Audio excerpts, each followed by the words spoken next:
नमस्कार, मैं कृति सेवक न्यूज़ टाइम्स में आप सभी का स्वागत है। तो आज हम यहाँ देख सकते हैं कि हम यहाँ एक प्रदर्शन में मौजूद हैं। यहाँ काफ़ी सारे लोग एकत्र हुए हैं एक प्रदर्शन को लेकर। यह प्रदर्शन किस चीज़ को लेकर है, तो हम यहाँ मौजूद कुछ लोगों से बात करेंगे कि वह यहाँ किस मुद्दे को लेकर एकत्रित हुए हैं। आइए बात करते हैं। जी, आपका परिचय?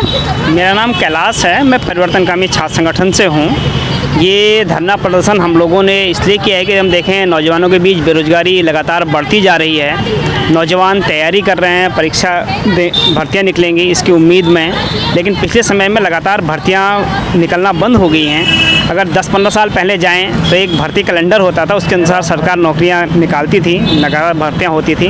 अब क्या हो रहा है कि सीटें लगातार कम होती गई हैं, भर्तियां हो नहीं रही हैं। जो हो रही हैं वो भी भ्रष्टाचार, लेट लतीफ़ी के चलते या कोर्ट में फंस जा रही हैं। तो इसके चलते बेरोजगारी लगातार बढ़ गई है। तो हमारी मांग ये है, जिसको लेकर हम धरना दे रहे हैं, एक तो जो रिक्त पद हैं, खुद यूपी के अंदर लगभग 5.5 लाख पद रिक्त हैं, इनको भरा जाए। अगर पूरे देश के स्तर पर बात करें लगभग 60 लाख पद रिक्त हैं, तो इन पदों को भरा जाए, ये हमारी मांग है। दूसरी मांग हमारी ये है कि जो सरकार जिस तरह की नीतियाँ लागू कर रही है, निजीकरण, विनिवेशीकरण की सरकारी कंपनियों को बेच रही है, इसके जो रोज़गार है वो भी ख़त्म हो जाना है। तो ऐसे में जो इस तरह की नीतियाँ हैं जो बेरोजगारी की बढ़ा रही हैं, इनको रद्द किया जाए। और हमारी एक मांग ये भी है कि जो ठेका, संविदा, नीम, FT के जरिए जो कुछ समय के लिए जो है लोगों को काम पर रखा जा रहा है, ये बंद होना चाहिए। हर व्यक्ति का जो है अधिकार है रोजगार, स्थायी नौकरियां होनी चाहिए। तो इन मांगों को लेकर हम लोग ये धरना और ज्ञापन का कार्यक्रम कर रहे हैं। तो आपका ये अभियान कब से चल रहा है? ये अभियान चलते हुए लगभग 20-25 दिन हो गए हैं। तो अलग अलग पैम्फलेट लेके हम लोग शहर के जो मोहल्ले हैं, वहाँ पे जो कोचिंग संस्थान हैं, वहाँ पे हम लोग गए, स्टूडेंट्स की अपनी बात रखी। और हम ये बात स्टूडेंट्स को कह रहे हैं कि भाई हमारी जो समस्या है कि रोज़गार नहीं मिल रहा है, तो इस समस्या का हल एक तो ये है कि हम कोचिंग संस्थानों में पढ़ाई कर रहे हैं, अपने घर कॉलेज के अंदर पढ़ाई कर रहे हैं, ठीक, ताकि कोई एग्ज़ाम निकले, ठीक, तो उसमें हम लोग जो अच्छे नंबर ला सकें।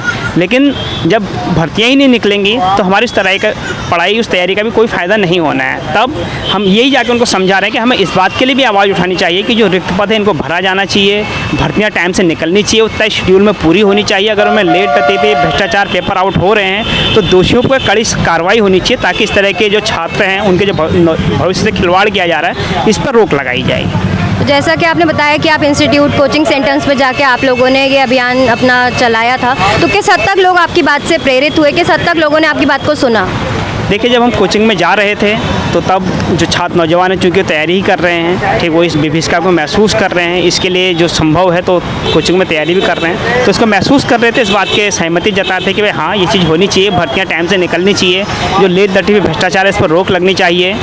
हर नौजवान को ज़िंदगी चलाने के लिए एक रोज़गार की आदत, रोज़गार की आवश्यकता है, तो सरकार उसको मुहैया कराए। इसको लेकर समर्थन मिला। जो कोचिंग संचालक थे तो उनका भी कहना था कि भाई हाँ, भर्तियाँ निकलने में पहले की तुलना में अब लेट लतीफ़ी हो रही है, तो दुरुस्त होना चाहिए।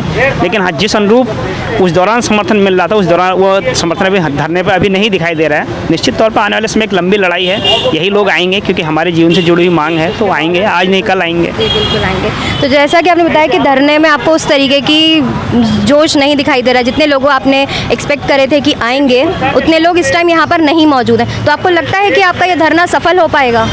देखिए, सफल तो अगर कोई भी आवाज़, जब आज कोई भी आवाज़ नहीं उठ रही है, इसमें अगर 2 लोग भी अगर आवाज़ उठा रहे हैं इस बात को, कह रहे हैं कि हमें रोज़गार चाहिए, तो ये भी सफलता है कि वो 2 नौजवान आवाज़ उठा रहे हैं। हाँ, जिस दिन नौजवान हुजूम में निकल के आएंगे, सड़कों पर निकलेंगे, तो उस दिन सरकारें मजबूर होंगी कि इनकी मांगों को सुनें, रोज़गार उपलब्ध कराएं, रिक्त पद भरें, जो नए पद सर्जित किए जाएँ, तो सरकारें तब मजबूर होंगी। ये शुरुआत है, ठीक, ये शुरुआत ही जो है मंजिल तक पहुँचेगी।